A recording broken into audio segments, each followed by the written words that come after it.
Welcome to TV. Andhra Pradesh రాష్ట్రంలో ఎన్నికల ఫలితాలు వచ్చిన తర్వాత గెలిచినటువంటి అభ్యర్థులంతా కూడా గెలుపు సంబరాలు చేసుకుంటా ఉన్నారు. అలాగే గెలిచినటువంటి పార్టీకి చెందినటువంటి అభిమానుల కార్యకర్తలంతా కూడా సంబరాల్లో మునిగిపోగా ఓడిపోయినటువంటి అభ్యర్థులకు సంబంధించి వారి ఓటమి దుఃఖంతో ఉన్నటువంటి పరిస్థితి, అలాగే ఓడిపోయినటువంటి పార్టీకి చెందినటువంటి నాయకులు కార్యకర్తలంతా కూడా తీవ్ర మనస్తాపానికి గురైనటువంటి పరిస్థితి అయితే నిన్న నుంచి ఏపీలో కనిపిస్తుంది.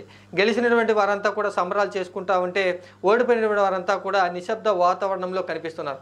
కానీ ఇక్కడ కృష్ణా జిల్లా గుడివాడ నియోజకవర్గం చెందినటువంటి ఒక వైఎస్ఆర్ కాంగ్రెస్ పార్టీ అభిమాని, అలాగే గుడివాడ నుంచి వైసీపీ పార్టీ అభ్యర్థిగా పోటీ చేసి ఓడిపోయినటువంటి గుడివాడ నాని వీరాభిమానిగా పేరు పొందినటువంటి పిట్ట అనిల్ అయితే తీవ్ర మనస్తాపానికి గురై వైసీపీ పార్టీ ఓడిపోవడం, అలాగే తాను అభిమానించేటువంటి కొడాలి నాని కూడా ఓడిపోవడంతో తీవ్ర మనస్తాపానికి గురయ్యి ఉరి వేసుకున్నటువంటి పరిస్థితి అయితే కనిపించింది.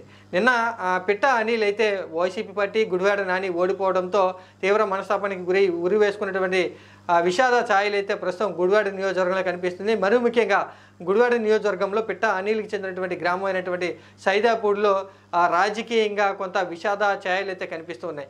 ఇక్కడ తీవ్ర స్థాయిలో కూడా వైసీపీ పార్టీని గుడివాడ నానిని అభిమానించేటువంటి పిట్ట అనిల్ అయితే వాలంటీర్గా పనిచేయడం జరిగింది.